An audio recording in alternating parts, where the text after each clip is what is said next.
নমস্কার, আমি শ্রাবণী। আমরা জানি যে শনি সাড়ে সাথী মানুষকে ভীষণ বিধ্বস্তের মধ্যে ফেলে, কিন্তু আমরা কি তার সাথে এটা জানি যে শনি সাড়ে সাথী ছাড়াও কিন্তু শনির আরও দুটো গোচর ফল কিন্তু এরকমই কিন্তু মানুষকে বিধ্বস্তের মধ্যে ফেলে। সেগুলি হচ্ছে কন্টকা শনি এবং অষ্টমা শনি। এইগুলোতেও কিন্তু মোটামুটি শনির সাড়ে সাতির মতন রেজাল্ট পাওয়া যায়। শনির সাড়ে সাতিতে যেরকম মানুষ সমস্যার সম্মুখীন হয়, এইগুলোতেও কিন্তু ওরকমই সমস্যার সম্মুখীন হতে হয়।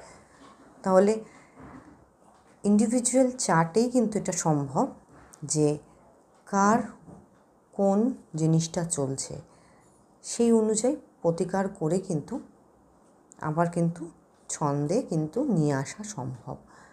তাই জন্য অহেতুক বিভ্রান্ত হবেন না।